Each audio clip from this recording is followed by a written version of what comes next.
So hello guys, welcome back to my channel. और आज का वीडियो काफ़ी इंपॉर्टेंट होने वाला है क्योंकि आज की इस वीडियो में हम बात करने वाले हैं रेलवे एग्ज़ाम में पूछे गए ऐसे जीके एमसीक्यू जो काफ़ी इंपॉर्टेंट है, जो बार बार रेलवे एग्ज़ाम में आए हुए हैं।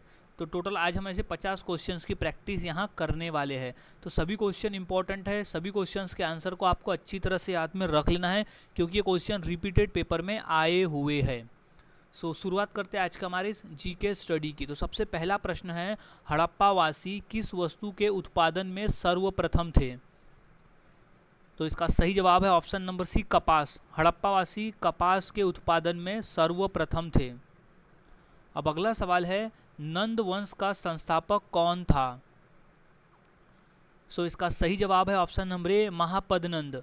महापद्नंद थे नंद वंश के संस्थापक। अगला सवाल है, भारतीय संस्कृति का स्वर्ण युग कौन सा था, यानी गोल्डन एज कौन सा था? तो इसका सही जवाब हो जाएगा ऑप्शन नंबर डी, गुप्त काल। गुप्त काल भारतीय संस्कृति का स्वर्ण युग था। अब अगला सवाल है, हर्षवर्धन के समय में कौन सा चीनी तीर्थयात्री भारत आया था?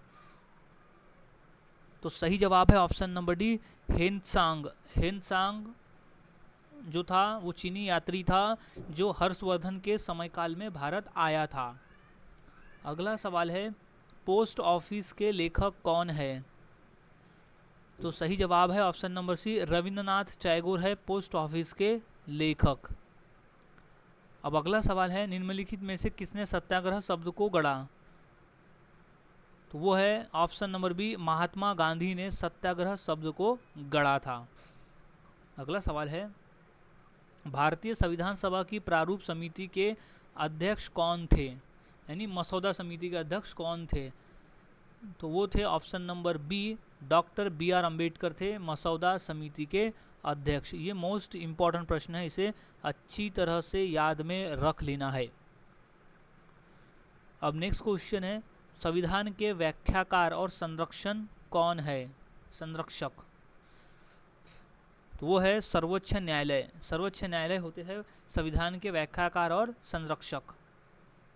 अगला सवाल है, नालंदा विश्वविद्यालय किस लिए प्रसिद्ध था?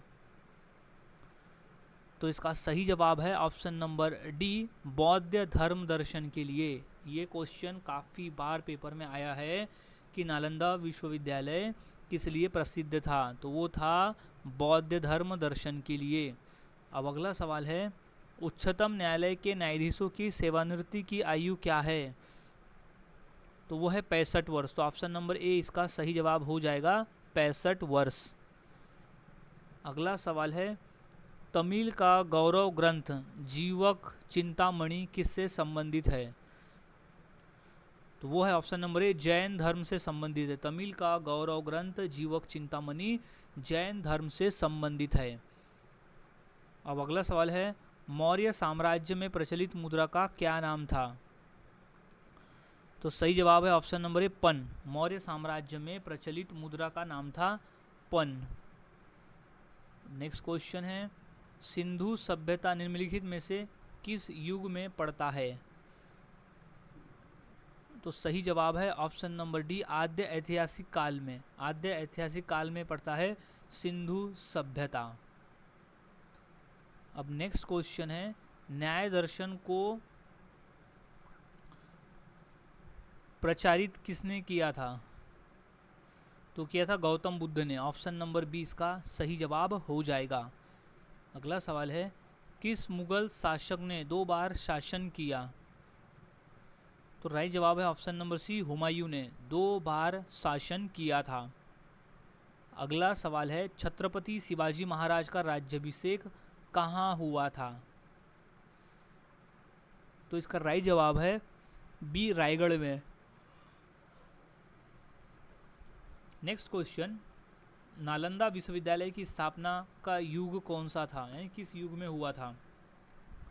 तो वो हुआ था गुप्त काल में। नालंदा विश्वविद्यालय की स्थापना हुआ था गुप्त काल में। मोस्ट इम्पॉर्टेंट क्वेश्चन है। अब नेक्स्ट क्वेश्चन है, भारतीय संविधान सभा में महिला सदस्यों की संख्या कितनी थी? तो थी 15। टोटल 15 महिलाएं थी भारतीय संविधान सभा में। अगला सवाल है, यादव सम्राटों की राजधानी कहाँ थी? तो सही जवाब है ऑप्शन नंबर सी, देवगिरी में। यादव सम्राटों की राजधानी थी देवगिरी में। अगला सवाल है, आगरा नगर की स्थापना किसके द्वारा की गई थी? सही जवाब option number C, Sikandar Lodi ने किया था आगरा नगर की स्थापना। नेक्स्ट क्वेश्चन है, संघ की कार्यपालिका शक्तिहीन है किसमें? राष्ट्रपति में। अब नेक्स्ट क्वेश्चन है, मूल संविधान में कितनी अनुसूचियां है? तो सही जवाब है ऑप्शन नंबर ए, 8। मूल संविधान में कुल 8 अनुसूचियां थी। नेक्स्ट क्वेश्चन है, किस मुगल शासक का 2 बार राज्याभिषेक हुआ था? तो सही जवाब है ऑप्शन नंबर डी, औरंगजेब का 2 बार राज्याभिषेक हुआ था। अगला सवाल है, भूगोल का जनक किसे कहा जाता है? तो इसका सही जवाब है ऑप्शन नंबर सी, इरेटोस्थनीज को कहा जाता है भूगोल का जनक। अब अगला सवाल है, सिंधु घाटी की सभ्यता में घोड़े के अवशेष कहाँ मिले हैं?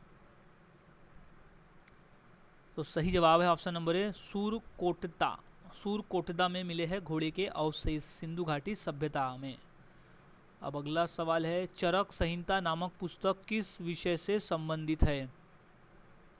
तो वो है चिकित्सा से। तो ऑप्शन नंबर सी इसका सही जवाब हो जाएगा। चरक संहिता जो है वो चिकित्सा नामक पुस्तक से संबंधित है। अगला सवाल है, भारत में ग्रांड ट्रंक रोड किसने बनवाई थी? तो वो थे शेर शाह सूरी द्वारा बनाई गई थी ग्रांड ट्रंक रोड। अगला सवाल है, महात्मा गांधी ने सत्याग्रह विधि सबसे पहले कहाँ प्रस्तुत की, यानी प्रयुक्त की? तो वो किए थे चंपारण में। सबसे पहले सत्याग्रह का प्रयोग महात्मा गांधी ने चंपारण में किया था। अब नेक्स्ट क्वेश्चन है, सिखों के अंतिम गुरु कौन थे? तो राइट जवाब है ऑप्शन नंबर बी, गुरु गोविंद सिंह जी। गुरु गोविंद सिंह जी थे सिखों के अंतिम गुरु। अगला प्रश्न, ऋग्वेद में सबसे पवित्र नदी किसे माना गया है? सही जवाब है ऑप्शन नंबर बी, सरस्वती को सबसे पवित्र नदी माना गया है। अगला सवाल है, वर्ष 1498 में वास्को डी गामा भारत में कहाँ उतरा था?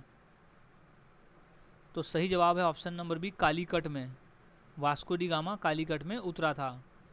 अगला सवाल है, छत्रपति शिवाजी महाराज की साम्राज्य की राजधानी कहाँ थी? तो सही जवाब है ऑप्शन नंबर बी, रायगढ़ में। छत्रपति शिवाजी महाराज के साम्राज्य की राजधानी थी रायगढ़ में। अगला सवाल है, सन 1857 के विद्रोह के समय भारत का गवर्नर जनरल कौन था? तो सही जवाब है option number C, Lord Canning. Lord Canning थे 1857 के विद्रोह में भारत के गवर्नर जनरल।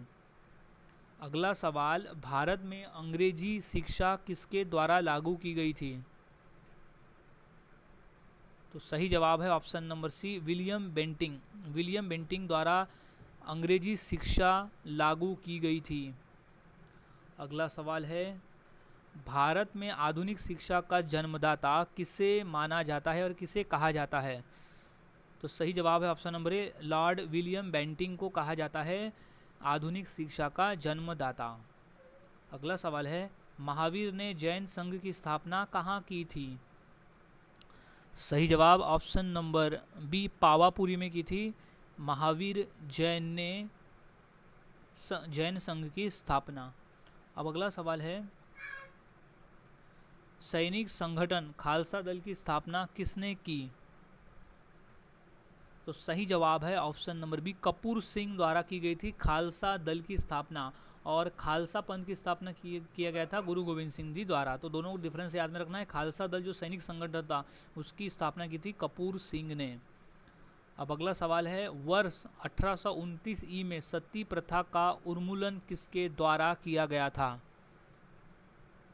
तो सही जवाब है option number C, Lord William Bentinck के द्वारा किया गया था सती प्रथा का उन्मूलन। अगला सवाल है, लोकसभा के महासचिव की नियुक्ति कौन करता है? तो सही जवाब है ऑप्शन नंबर बी अध्यक्ष। लोकसभा जो अध्यक्ष होते हैं वो लोकसभा के महासचिव की नियुक्ति करते हैं। अगला सवाल है संविधान की 8वीं अनुसूची में सम्मिलित भाषाओं की संख्या कितनी है? तो वह है 22 भाषाएं है। टोटल 22 भाषाएं सम्मिलित है अनुसूचित में, 8वीं अनुसूची में। अगला सवाल है त्रिपिटक धर्म ग्रंथ किसका है? ये मोस्ट इंपॉर्टेंट क्वेश्चन है, अलग अलग तरीके से क्वेश्चन काफ़ी बार पूछा गया है, तो बस याद में रखना है कि जो त्रिपिटक है वो बौद्धों का ग्रंथ है, याद में रख लेना है। बौद्ध धर्म का जो धर्म ग्रंथ है उसका नाम है त्रिपिटक। अगला सवाल है भारत में निर्वाचन सूची तैयार करने की जिम्मेदारी किसकी है? तो वह है निर्वाचन आयोग की। अगला सवाल है संविधान सभा का प्रथम अधिवेशन कहाँ हुआ था? तो इसका सही जवाब है ऑप्शन नंबर सी, दिल्ली में हुआ था संविधान सभा का प्रथम अधिवेशन। अगला सवाल है उच्च न्यायालय के न्यायाधीशों की नियुक्ति कौन करता है? तो वो करता है राष्ट्रपति।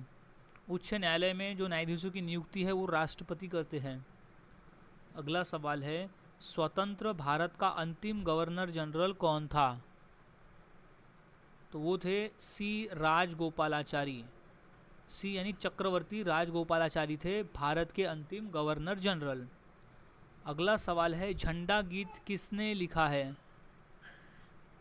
तो सही जवाब है ऑप्शन नंबर डी, श्यामलाल गुप्त पार्षद द्वारा लिखा गया है झंडा गीत।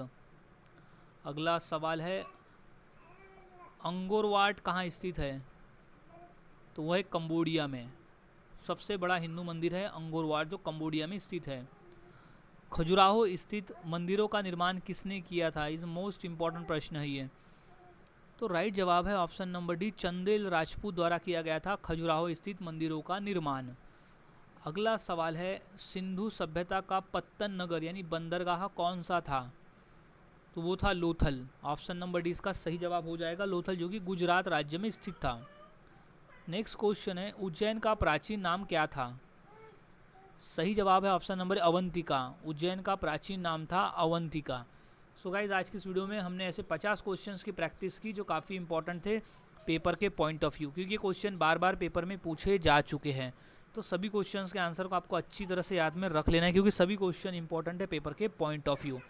सो मिलता हूँ ऐसे ही और नए जीके क्वेश्चंस के साथ अगली वीडियो में। तब तक के लिए चैनल के साथ बने रहे, वीडियोज़ को देखते रहे और इसी तरह से जीके की प्रैक्टिस करते रहे।